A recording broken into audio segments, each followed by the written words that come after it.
आइए एक बार फिर अपने स्वरों को झुकाएंगे और प्रार्थना के साथ आगे बढ़ेंगे। प्यारे परमेश्वर, धन्यवादी हैं प्रभु इस महान आशीष के लिए, इस स्वर्गीय आशीर्वाद के लिए जो आपने हम पर उंडेला है।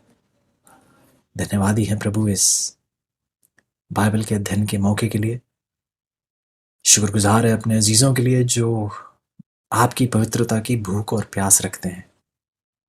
धन्यवादी हैं प्रार्थना के इस विज्ञान के लिए जो आप हमें सिखा रहे हैं और आप चाहते हैं कि प्रत्येक व्यक्ति इस विज्ञान से बहुत ही गहरे रूप से परिचित हो। विनती है प्यारे प्रभु कि आप हम सबको इन सच्चाइयों पर दृढ़ खड़े होने की सामर्थ, हौसला अफजाई और अगुवाई करें कृपया करके प्रभु। विनती है प्यारे प्रभु कि आप हमारे दिलों को आज पाक साफ करें। बहुत जगह कलंक, दब्बे, मैल जमी हुई है प्रभु, और आप ही हमें शुद्ध करने वाले हैं। आप ही हमारा शुद्धिकरण है। आप ही हमें खड़े होने के योग्य बना सकते हैं प्रभु, क्योंकि हम में ना ऐसी सामर्थ, ना हम में ऐसा साहस है कि हम खड़े रहें और परमेश्वर की महिमा के लिए अपना जीवन जीते रहें। विनती है प्रभु, कृपया करके हमारी अगुवाई कीजिएगा और हमें प्रभु हमारा ध्यान पूरे तरीके से अपनी ओर आकर्षित रखिएगा प्रभु। ये सारी आशीषें हम विश्वास के साथ धन्यवादी समेत प्रभु यीशु के नाम से मांगते हैं, आमीन। आपका एक बार फिर स्वागत है। उम्मीद करता हूं कि आप प्रार्थना के इस विषय में इन खास बातों पर खास रूप से ध्यान दे रहे होंगे। हम प्रार्थना के उस विज्ञान के बारे में पढ़ रहे हैं और प्रभु हमें सिखा रहे हैं कि प्रार्थना कितना गहरा विज्ञान है जिसे हमें अपने जीवन का हिस्सा बनाना है। और क्योंकि ये विज्ञान है और आप जानते हैं कि विज्ञान एक आसान पढ़ाई नहीं है, जिसका मतलब हमें बहुत सा समय लगाना है प्रार्थना के विषय में पढ़ने के लिए। हमें बहुत सारा अध्ययन करना है बाइबल का, बहुत गहराई से, बहुत ही संजीदगी से इस विषय को अभ्यास के साथ, परिश्रम के साथ हमें इस विषय को अपने जीवन का हिस्सा बनाना है। यदि आप हमारे साथ हैं तो काफी हफ्तों से प्रभु यीशु की उस प्रार्थना पर हमारा ध्यान है जब वह कहते हैं कि ये परमेश्वर से, मत्ती की 26 में वह परमेश्वर पिता से कहते हैं कि पिता, मेरी मर्जी नहीं बल्कि आपकी मर्जी पूरी हो। हमने साथ चलकर यह भी देखा कि प्रभु यीशु हमें सिखाते हैं कि क्रूस का उठाना क्या होता है। क्रूस का उठाना अपनी मर्जी को त्याग कर अपने परमेश्वर पिता की मर्जी को स्वीकारना है। और कई बार जो चीजों को त्यागने के लिए प्रभु कहते हैं वह जरूरी नहीं है कि वह बुरी आदतें या पाप ही हो। कई बार कई भली चीजें प्रभु कहेंगे कि इन्हें एक तरफ करके हम प्रभु की मर्जी को अपनाएं। बहुत जरूरी है चीजों हम कि इन बातों को समझें। और जो ऐसा एहसास, ये अनुभव, क्रूस का उठाना, जो ऐसा अनुभव हमें बस घर बैठकर रोज बरोज के काम में व्यस्त रहकर कभी नहीं आएगा। प्रभु यीशु क्या राह चलते हुए कह रहे थे परमेश्वर मेरी मर्जी ने आपकी मर्जी पूरी हो? नहीं, वह उस गुप्त प्रार्थना में अपने चेलों से भी अलग, चेले कुछ दूर पे थे और प्रभु यीशु एक गुप्त तरीके से एकांत में अपने पिता के साथ बात कर रहे थे। ऐसो यदि हमें भी उन चीजों से परिचित होना है जो परमेश्वर चाहते हैं हमारे जीवन का हिस्सा ना हो, यदि हमें भी उस क्रूस को उठाना है, तो चीजों हमें भी उस एकांत में परमेश्वर के साथ समय बिताना होगा प्रार्थना में। और यदि हम जैसे प्रभु यीशु गेत्सेमनी में गए थे, यदि हम भी अपने गेत्सेमनी में जाएं, यदि हम भी अपने एकांत में जाएं परमेश्वर के साथ बात करने के लिए, तो प्रभु आपको बताएंगे वह कौन सा कटोरा है जिससे आपने पीना है, वह कौन सा प्याला है जिससे आपने पीना है, वह कौन सी चीज है जो आपके जीवन से जुदा होनी चाहिए। और पिछली बार जब हम बात कर रहे थे इसी बात पर जोर लगाया जा रहा था कि ऐसा करना बहुत महत्वपूर्ण है, ताकि जब परमेश्वर आपको कोई चीज बताए कि ये चीज, जब प्रार्थना में प्रभु आपके जीवन पर ऐसा एक प्रभाव डालें, आपके जहन पर एक ऐसा प्रभाव डालें कि ये एक ऐसी चीज आपके जीवन से जुदा होनी चाहिए, जब प्रभु आपको व्यक्तिगत रूप से ये बात स्पष्ट करेंगे तो आपको किसी और को दोष नहीं देना पड़ेगा। तब आपको ये नहीं कहना पड़ेगा कि अरे भाई साहब ने ऐसा कहा था या मेरे मित्र ने ऐसा कहा था। तब आपको किसी को दोष नहीं देना पड़ेगा। तब आप ये जान पाएंगे कि प्रभु ने मुझसे ये कहा है और मुझे ये अपने जीवन से बिल्कुल अलग करना है। बहुत जरूरी है अजीजों कि हम इस बात को समझें।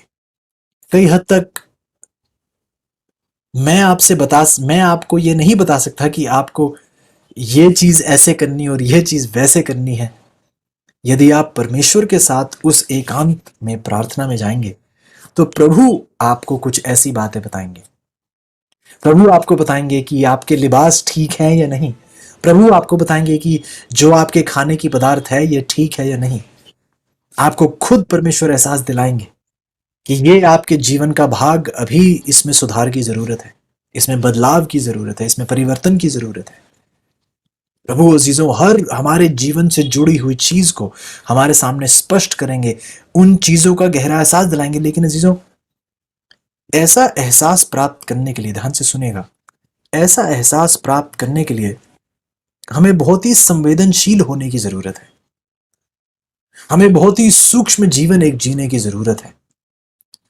हमें एक ऐसा संवेदनशील जीने की जरूरत है कि जब प्रभु इशारा दें तो हम उस इशारे को समझ पाए। यदि हमारे दिल प्रभु के साथ जुड़े हुए नहीं हैं तो जब प्रभु हमें संकेत देते हैं, एक हमारे सामने एक बात स्पष्ट करते हैं, तो हम उसे पहचान ही नहीं पाएंगे। लेकिन क्योंकि प्रभु यीशु अपने पिता के साथ इतने करीबी रूप से जुड़े हुए थे, हर एक संकेत को वह पहचान पाए।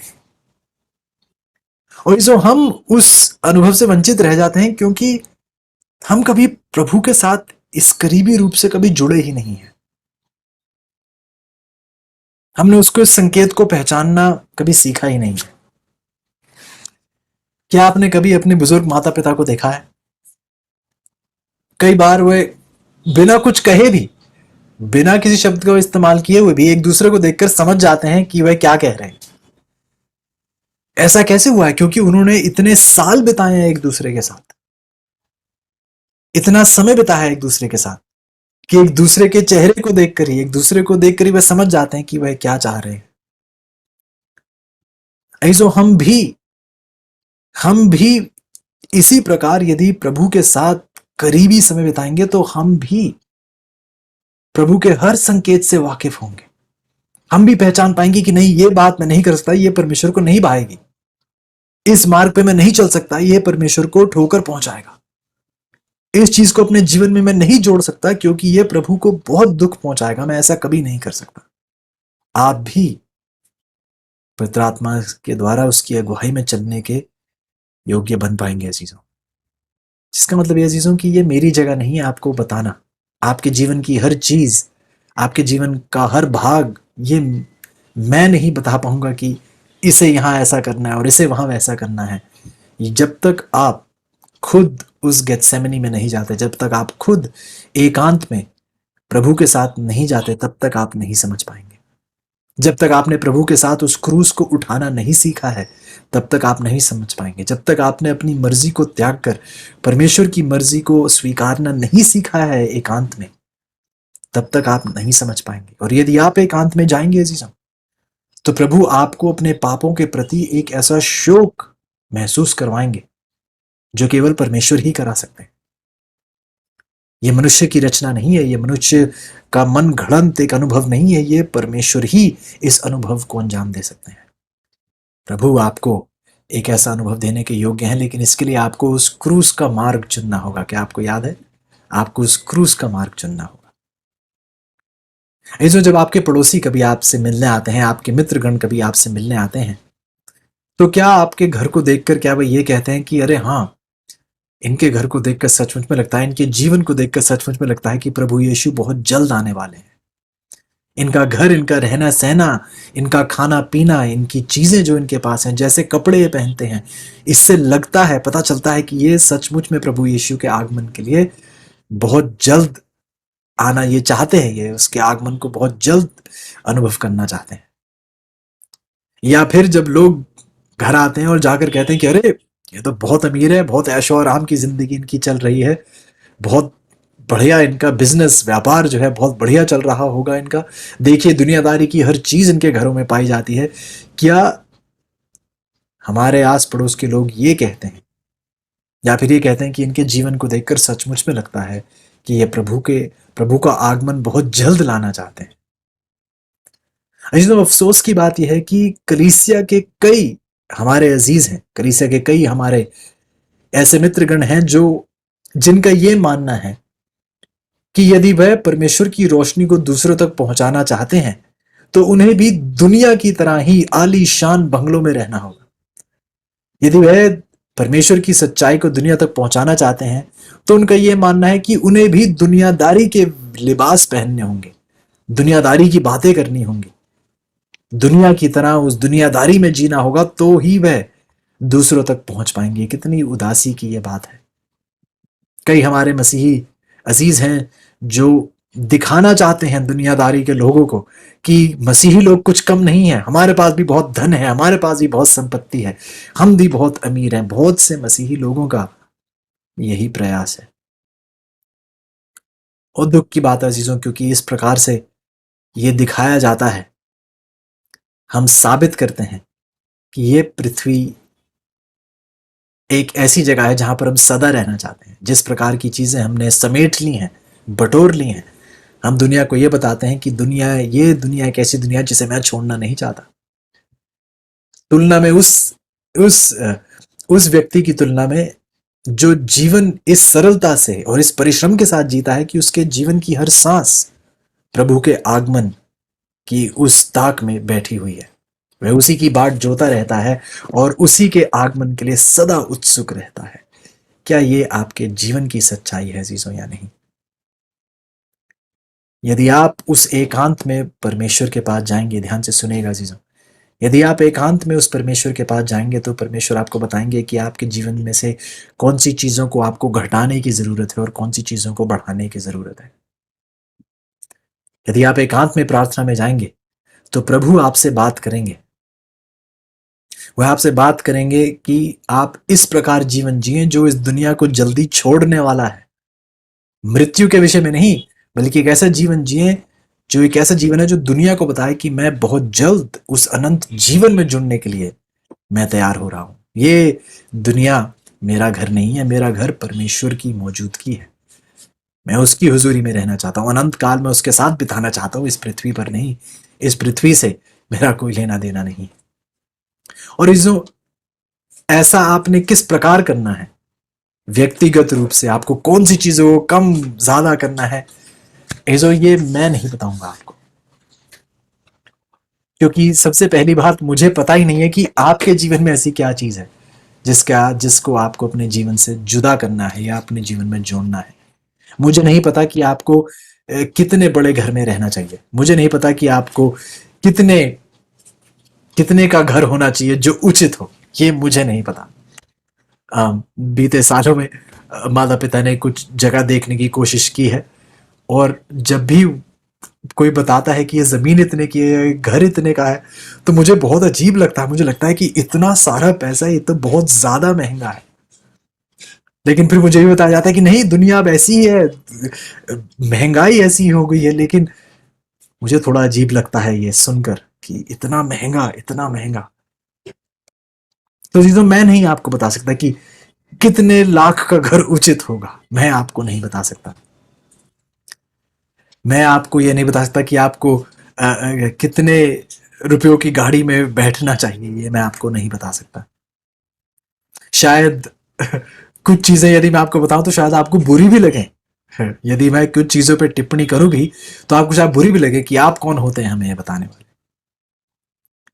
लेकिन इस चीजों एक बात सत्य है, यदि आप उस एकांत में प्रार्थना में जाएंगे तो प्रभु यीशु जैसा ऐसा कोई है ही नहीं जो आपको इतनी सख्ती के साथ और उसी के साथ साथ ऐसी नरमी के साथ आपको बता सके कि आपको अपने जीवन से क्या चीज अलग करनी है। प्रभु यीशु जैसा ऐसा और कोई है ही नहीं। प्रभु यीशु जैसा कोमल और प्रभु यीशु जैसा मिठास और समझदारी के साथ आपको समझाने वाला और कोई व्यक्ति है ही नहीं। प्रभु यीशु एक ऐसा आपका सहारा है जिस पर आप भरोसा कर सकते हैं। आपको उससे भय करने की जरूरत नहीं है। आपको कभी यह सोचने की जरूरत नहीं कि परमेश्वर हमारा फायदा उठा रहे हैं, ऐसा कभी नहीं है, क्योंकि वह आपसे अत्यंत प्रेम करते हैं। और ये प्रेम उसने आपको साबित करके दिखाया है, क्योंकि उसने अपना सब कुछ आपके नाम कर दिया है, क्योंकि उसने अपने आप को आपके नाम कर दिया है। आप उस पर भरोसा कर सकते हैं जी। वो आपको समझा सकते हैं कि आपको किस चीज़ की ज़रूरत है और किस चीज़ को आपको अपने जीवन से जुदा करने की भी ज़रूरत है। एक ज़रिए के बारे में बात करूँगा, एक चीज़ के बारे में बात करूँगा, जिसके बारे में हमें ध्यान देने की ज़रूरत है। आज यदि आप दुनिया में देखें तो संपर्क करने के लिए, एक-दूसरे से संपर्क में रहने के लिए या जानकारी हासिल करने के लिए बहुत से माध्यम पैदा हो गए हैं। पहले तो सिर्फ अखबार हुआ करते थे और फिर शायद सिर्फ रेडियो हुआ करते थे, लेकिन अब तो अखबार तो शायद ऑलमोस्ट ख़त्म ही हो गए हैं। ज़्यादातर लोग अपने फ़ोन पर ही खबरों को देख लेते हैं। मैगज़ीन्स हो गई या अखबार हो गए, रेडियो हो गया, फिर टीवी आ गए हैं, अब सेलुलर फ़ोन्स आ चुके हैं और कई प्रकार के इंटरनेट की सुविधा अब आ चुकी है। मैं चाहूँगा मैं आपके लिए एक वाक्य पढ़ूँ। हेलेन व्हाइट ने बहुत ही उम्दा ये शब्द लिखे हैं। किताब है फंडामेंटल्स ऑफ क्रिश्चियन एजुकेशन, और यहाँ पे वह कुछ पढ़ने के बारे में कह रही हैं, और ये उनका आखिरी आर्टिकल था। रिव्यू एंड हेरल्ड जो मैगजीन है उनमें ये उनका आखिरी आर्टिकल था इससे पहले कि उनकी मृत्यु हुई। और ये आर्टिकल जो था उन्होंने नौजवानों के लिए लिखा था, लेकिन सबके लिए लागू होता है। उस आर्टिकल में सिर्फ एक वाक्य मैं चाहूंगा आप उस पर नजर डालें। Fundamentals of Christian education article का नाम है। चैट बॉक्स में आपके सामने रखूंगा ताकि सब उसे देख सकें, अनुवाद करने की इसकी कोशिश करेंगे। कहती हैं कि बहुत सी भली रीडिंग, जो पढ़ाई जो की जाती है, बहुत सी भली चीजें हैं जिन भली चीजों को लोग पढ़ते हैं, लेकिन ये भली चीजें जो हैं ये पवित्र नहीं है। ध्यान से सुनेगा, ये चीजें भली हैं जिन्हें पढ़ रहे हैं, लेकिन ये पवित्र नहीं है। They are not sanctified. Good reading that's not sanctified. एक बहुत ही दिलचस्प वाक्य है चीजों, यदि आप गौर करें तो। और यदि आप पहली बार इस वाक्य से वाकिफ हो रहे हैं तो आपको इस पर बहुत ही अध्ययन करने की जरूरत है। और यदि आप इस पर गौर करेंगे तो शायद ये आपको उन 3 मार्ग के बारे में याद दिलाएगा जिन 3 मार्ग के बारे में हम पढ़ रहे थे। एक मार्ग जो बुरा मार्ग है, जहां सब तरीके की बुराई होती है। दुनिया में लोग जो जेल में पड़े हैं, कहीं बाहर शराब खाने में पड़े हैं, सिगरेट पी रहे हैं, विचार कर रहे हैं, बुरा मार्ग। फिर एक भला मार्ग, जहां पर ये वो लोग हैं जो कभी जेल नहीं गए, शराब नहीं पी, सिगरेट नहीं पी, झूठ नहीं, वो बहुत अच्छे लोग हैं। लेकिन फिर एक तीसरा मार्ग है जो क्रूस का मार्ग है। इसलिए यदि आप इस वाक्य को ध्यान से देखें तो हेलेन व्हाइट यही कह रही हैं कि यदि आप दुनिया में देखें, यदि आप दुनिया में देखें तो बहुत सी ऐसी चीजें हैं जो अखबारों में छापी जाती हैं, मैगजीन में छपती हैं, रेडियो पर आती हैं, टीवी पर आती हैं, इंटरनेट पर आती हैं, आपके फोन पर आती हैं। बहुत सी ऐसी चीजें जो आप कहते हैं कि अरे ये तो बिल्कुल गंद है, ये तो कभी किसी को देखना ही नहीं चाहिए। सोदम और गमोरा जैसा ये अनुभव है। ऐसी चीजों के साथ तो किसी को ऐसे प्रोग्राम को तो किसी को देखना ही नहीं चाहिए। कितना गंदा, कितना अश्लील और कितना भयंकर है। ऐसी चीज पर हमें कभी अपनी नजरें डालनी नहीं चाहिए। बुरा मार्ग है। लेकिन ध्यान से सुनेगा, एक बीचला मार्ग भी है जिसे भला मार्ग कहा जाता है। लोग कहते हैं कि अरे ये जो मैं देख रहा हूं इसमें तो कोई गंदगी नहीं है, कोई बुराई नहीं है। देखिए इसमें लोगों ने कितने अच्छे लिबास पहने हुए हैं, इनकी बातें देखिए कितनी अच्छी हैं, ये देखिए कितने स्वभाव से, कितनी तहजीब से एक दूसरे से बात करते हैं। ये जो मैं प्रोग्राम टीवी पर देख रहा हूं इसमें देखिए इस पूरी फिल्म में तो एक भी गाली नहीं थी, किसी ने कोई अश्लीलता नहीं दिखाई, किसी ने कोई बुरी बात नहीं की। और लोग कहते हैं कि अरे हाँ, ऐसे प्रोग्राम मैं देख सकता हूं, ऐसी फिल्में मैं देख सकता हूं, ऐसे गाने मैं सुन सकता हूं, क्योंकि ये भले हैं, बुरे नहीं है, अश्लील नहीं है, गंदे नहीं है, ये अच्छे हैं, अच्छे स्वभाव इसमें देखे जाते हैं। लेकिन अजीजों, मेरा एक बहुत सरल सा सवाल है। यदि आप इन सब भली चीजों को चुन रहे हैं, यदि आप अपना समय इन भली चीजों में बिता रहे हैं जो गंदी नहीं है, अश्लीलता नहीं है इसमें, गाली इसमें नहीं है, दुनियादारी इसमें नहीं है, इसमें आप बुरी चीजें नहीं सीख रहे हैं, ये भली चीजें हैं। लेकिन मेरा सवाल यह है कि यदि आप इन भली चीजों में अपना समय बिता रहे हैं तो आपको गेत्सेमनी का मतलब कब समझ आएगा? आपको क्रूस उठाने का मतलब कब समझ आएगा? उसका समय आप कब निकालेंगे? यदि आपका समय इन भली चीजों पर बीत रहा है, क्या आप मेरी बात को ध्यान से सुन रहे हैं? यदि आपका समय इन भली चीजों पर बिताया जा रहा है तो आप उस गुप्त प्रार्थना में, उस एकांत की प्रार्थना में कब समय बिता पाएंगे? यदि आपने इन भली चीजों को पढ़ना शुरू करा है, नहीं मैं तो सिर्फ अखबार पढ़ रहा हूं, मैं बुरी चीज नहीं पढ़ रहा, मैं तो देख रहा हूं कि हाँ अखबार में आज न्यूज में क्या हुआ, मैं तो बस ये देख रहा हूं, अरे मैं कोई और चैनल नहीं देखता, मैं तो बस न्यूज चैनल देखता हूं। अच्छी चीजें हैं, ये बुरी चीजें नहीं है। मेरा सवाल यह चीजों कि आप क्रूस की चीजें कब सीख पाएंगे? यदि आपका सारा समय इन भली चीजों में बीत रहा है तो आप क्रूस को कब पढ़ेंगे, कब समय निकालेंगे क्रूस को समझने के लिए? उस एकांत की प्रार्थना के लिए आप कब समय निकालेंगे? ये जो हमें, जैसा हमने बीते कल में पढ़ा है, हमें दिन प्रतिदिन प्रभु यीशु के जीवन को दोहराने की और उसके जीवन के हर एक दृश्य को, खास तौर से उसके आखिरी उन लम्हों को हमें खास तौर से उन पर ध्यान देने की जरूरत है।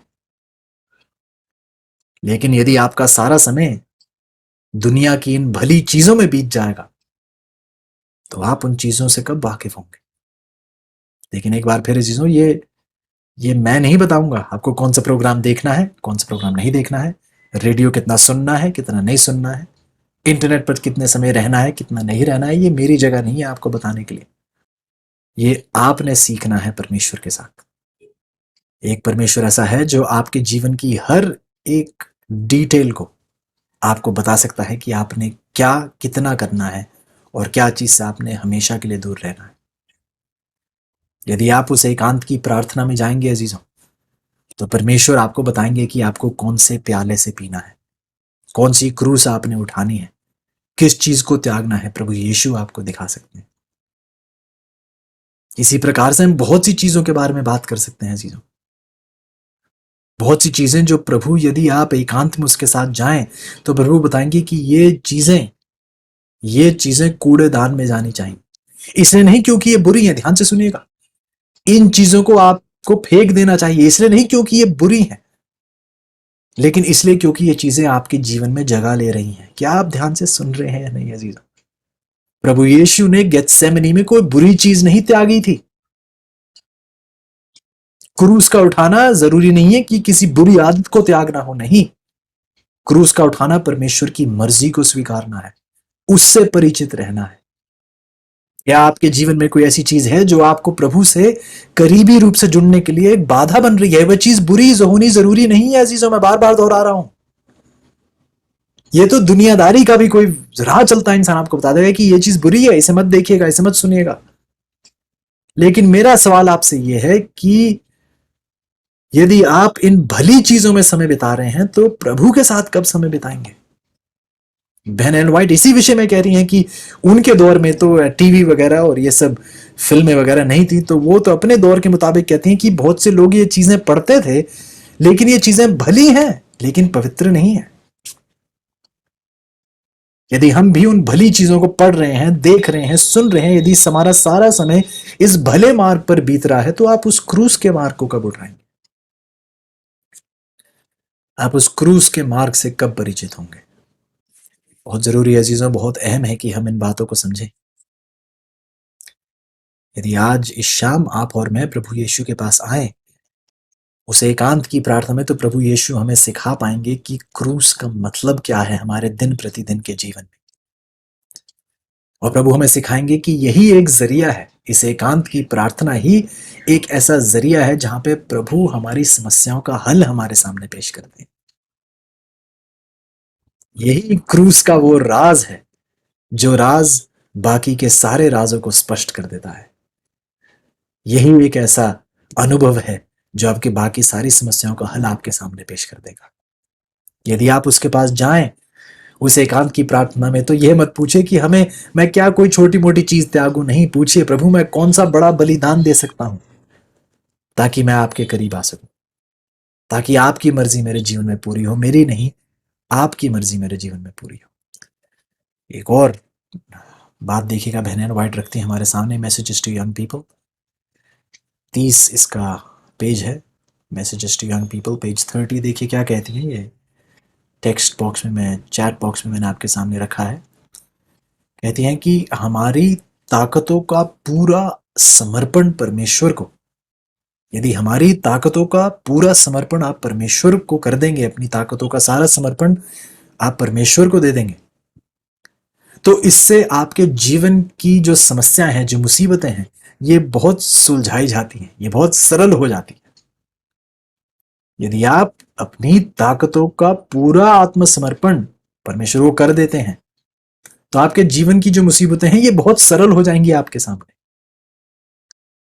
ऐसा करने से, ऐसे आत्मसमर्पण करने से, जो हजार मुश्किलें हैं आपके जीवन में, जो हजार संघर्ष हैं आपके जीवन में, ये कमजोर पड़ जाएंगे, और हजार ये मुसीबतें हैं जो ये छोटी कर दी जाएंगी, ये काट कर छोटी कर दी जाएंगी। ये वो संघर्ष हैं जो आपके इस प्राकृतिक दिल में जो ये संघर्ष उठते हैं, जो पाप आ उठ खड़े होते हैं, एक आत्मसमर्पण, अपनी सारी ताकत, अपना सब कुछ का जवाब परमेश्वर को सौंप देते हैं, इससे आपकी हजारों समस्याएं जो है वह काट कर छोटी कर दी जाती हैं, खत्म कर दी जाती हैं, बहुत सरल हो जाती हैं। आपकी जीवन की बड़ी बड़ी समस्याएं जो कठिन लगती हैं, वह बहुत सरल और स्पष्ट हो जाती हैं आपके सामने। क्या आपने कभी उस व्यक्ति के बारे में सुना है जो देख रहा था और अपने, उसके पास एक एक एक कुत्ता था उसके पास, और वह उस कुत्ते की पूंछ को काटना चाह रहा था, और उसने सोचा कि यदि मैं उसकी पूंछ पूरे तरीके से काट दूंगा तो उसे कितनी चोट पहुंचेगी। तो उसने यह तय किया कि वह दिन प्रतिदिन थोड़ी थोड़ी करके उसकी पूंछ काटेगा। आज थोड़ी पूंछ काटी, थोड़ा घाव थोड़ा सही हुआ, कुत्ता इतने दर्द में था, कल उसने थोड़ी और पूंछ काटी, कल और उसे दर्द अनुभव हुआ, थोड़ी घाव ठीक है, अगले दिन उसने और थोड़ी थोड़ी करके, उसने दिन बर दिन थोड़ी थोड़ी करके वह पूंछ काटने का उसने प्रयास किया, क्योंकि उसने कहा कि यदि मैं एक साथ काट दूंगा तो उसे कितनी चोट पहुंचेगी कुत्ते को। लेकिन उसने ये नहीं सोचा कि यदि मैं हर दिन थोड़ा थोड़ा करके काटूंगा तो हर दिन उससे कितनी चोट पहुंचेगी, उसे उतनी ही चोट मैं दिन प्रतिदिन दे रहा हूं, बजाय इसके कि एक दिन सब काट कर अलग कर दूं। हमें लगता है कि अरे इस व्यक्ति के पास दिमाग नहीं है, ऐसे कैसे सोच सकता है ये, लेकिन हम अपने आप को इतना बुद्धिमान कहते हुए, क्या हम मसीही लोग कुछ अलग हैं? क्या हम भी अपने आप के बारे में ऐसे ही नहीं सोचते कि अरे यदि मैं सारी चीजें एक ही दिन में अपने जीवन से जुदा कर दूंगा तो अरे खुद ही को कितनी चोट पहुंचेगी, मैं थोड़ा थोड़ा करके ये चीजें अपनी जीवन से निकालूंगा। क्या मेरी बात सुन रहा है कोई? नहीं नहीं भाई, ये सारे पाप में ऐसे एक बारी में थोड़ी, ये सारी बुरी चीजें में एक बारी में, ये सारी भली चीजें भी यदि मैं कहूं, ये सारी चीजें मैं एक साथ ही थोड़ी जुदा कर सकता हूं, नहीं, मैं थोड़ा थोड़ा करके। क्या आप भूल रहे हैं? आप थोड़ा थोड़ा करके अपने आप को ही दुख पहुंचा रहे हैं, अपने आप को ही सता रहे हैं। इसमें आपका फायदा नहीं हो रहा है ऐसी, आप ही को हानि पहुंच रही है इससे, आप ही को हानि पहुंच रही है इससे। आप, हम परमेश्वर के साथ उस एकांत की प्रार्थना में आके ये क्यों नहीं कहते कि प्रभु आप काटें, और इतना गहरा काटें ताकि हमेशा के लिए समस्या जो है मेरे जीवन से खत्म। दर्द होगा लेकिन कुछ देर के लिए ही होगा, समस्या तो हमेशा के लिए हल हो जाएगी। प्रभु ये मेरे हस्ताक्षर हैं, सब कुछ ले लीजिए, जो सब कुछ आपको ठीक लगे ले लीजिए। कभी किसी ने सर्जरी कराई हो तो सर्जरी कराने से पहले डॉक्टर साहब एक एक एक हस्ताक्षर कराते हैं एक डॉक्यूमेंट पे, जो शायद ये कहता है कि यदि ऑपरेशन के दौरान कुछ और ऐसी चीज मिली जो आपके लिए हानिकारक है, जिसे निकालने की जरूरत है, तो क्या उसे निकालने की आप इजाजत हमें देते हैं? तो हस्ताक्षर करके कहा जाता है कि हाँ, जो कुछ आपको चीज लगेगी खराब है और निकालने की ठीक है, उस सुधारने की जरूरत है, उसे आप करें।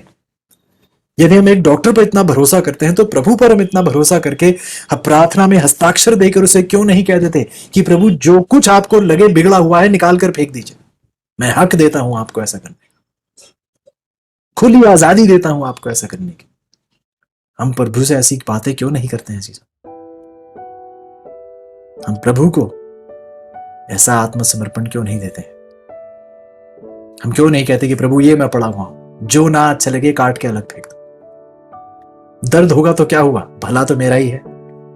सर्जरी होती है, इंसान को काटा जाता है, दर्द होता है, सही होने में समय लगता है, कई सारी चीजें व्यक्ति नहीं कर पाता है, लेकिन भला किसका होता है अंत में? उसी व्यक्ति का जिसकी सर्जरी हुई है।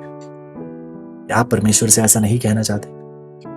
क्या आप नहीं कहना चाहते प्रभु ये मेरी संपत्ति है, ये मेरा धन है, ये मेरे औजार हैं, ये मेरी काबिलियत है, ये मेरा घर है, ये मेरा महल है, ये मेरी गाड़ी है, ये मेरा धन है, मैं सब कुछ आपके सामने रखता हूं। ये मेरी किताबें हैं, ये बुरी है, ये भली है, बुरा भला जो कुछ भी हो, यदि ये क्रूस का मार्ग नहीं है प्रभु, तो आप बताएं और मेरे जीवन से अलग करें, जीवन से अलग करें, ताकि जिस भले कार्य की शुरुआत, जिस उद्धार के कार्य की शुरुआत आपने मेरे जीवन में करी है, आप उस कार्य को अंजाम देने वाले भी बन सके, क्योंकि यह प्रभु का वायदा है। आइए इस आयत के साथ समाप्ति करेंगे। फिलिपियों की 1:6 में जाइएगा मेरे साथ। फिलिपियों की 1:6 देखिए बाइबल क्या कहती है। फिलिपियों की 1:6 बाइबल कुछ इस प्रकार कहती है, और मुझे इस बात का भरोसा है, फिलिपियों की 1:6, मुझे इस बात का भरोसा है कि जिसने तुम में अच्छा काम आरंभ किया है वही उसे यीशु मसीह के दिन तक पूरा करेगा। पौलुस कहता है मुझे इस बात का भरोसा है कि जिस परमेश्वर ने आप में इस अच्छे काम को आरंभ किया है, वही परमेश्वर यीशु मसीह के दिन तक उस कार्य को पूरा करने के योग्य, उस कार्य को अंजाम देने के योग्य। आइए अजीजों, आप थोड़ा थोड़ा कर ना काटें, परमेश्वर के सामने अपने आप को समर्पित करें और प्रभु को तय करने दें कि क्या रहेगा और क्या जाएगा। यदि आपकी इच्छा है तो आइएगा मेरे साथ, प्रार्थना में परमेश्वर के सामने घुटनों के बल आएंगे और प्रभु से गुजारिश करेंगे कि हमारी अगुवाई की जाए। आइए प्रार्थना। प्यार परमेश्वर, एक बार फिर धन्यवादी हैं प्रभु इस महान आशीष के लिए, खास तौर से इस प्रार्थना की सामर्थ्य के लिए, इस स्वर्गीय आशीष के लिए जिसके हम लायक नहीं है प्रभु, इस खास सीख के लिए जो आप चाहते हैं हमारे जीवन का हिस्सा बने, हमें सच्चाई पर दृढ़ खड़े हुए पाए जाए, आपके साथ चलते हुए पाए जाए, आपके नाम की महिमा करते हुए पाए जाए। धन्यवादी है प्यारे प्रभु।